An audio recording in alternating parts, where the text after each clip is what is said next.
Hi guys, it's Wednesday, October 29, kaya statutory holiday namin. Lahat ng mga kunyang dito sa HK ay lumabas or lalabas para makapag-decompress, relaxing, unwind, or kahit ano ang gusto mong gagawin dahil wala kaming trabaho. But ako ay may trabaho kaninang umaga. So ngayon, nagpasya ako at ang aking kaibigan na magtambay muna dito, at least makarelax ang aming isip for the whole week or ilang days na nagtatrabaho. Kaya at least makapagpapahinga din or makapahinga din ang ating katawan. So enjoy the view guys.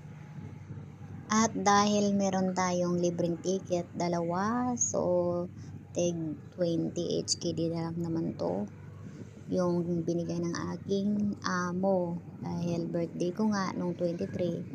Hindi, wala kaming chance na makasakay nung 23 kasi yun, I think Thursday. Kaya naisipan ko na mamaya kami sasakay ng aking kaibigan dahil libre lang naman. At least ma-experience namin for the first time ang sumakay or makapag-view lang naman sa observation wheel dito. Ayan.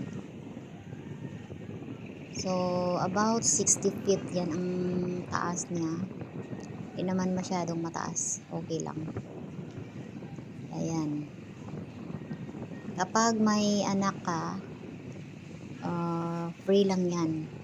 Sa mga adult, 20 HKD ang bayad.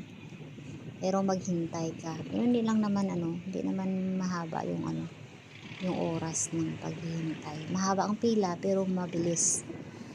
Ayan, at saka meron naman silang easy pass.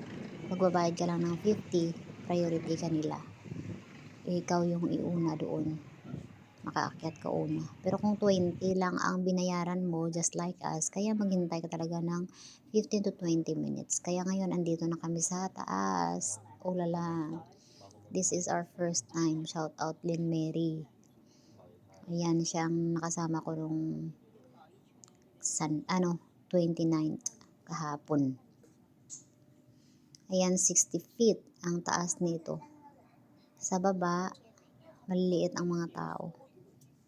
So, 3 ikot lang to eh. Pero lang naman, slow mo. Hindi siya lula. Kasi slow mo lang yung yung moving niya o yung motion niya.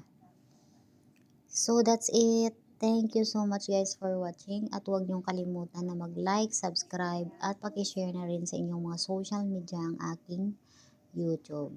At ayan, nakikita ko na ang aking opposite side. Hi! Anyway, kami? Bali 7 kami sa loob dito. At sa kabila, ilan sila? 7 din siguro, including mga bata. So, yun lang. This is the best experience. At saka, thank you sa pa-birthday.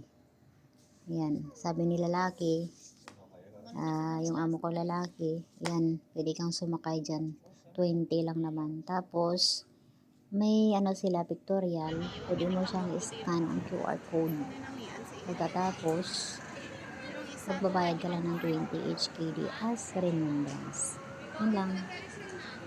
Gabi na at uuwi na kami dahil bukas ay merong pasok, kaya maaga tayong gigising.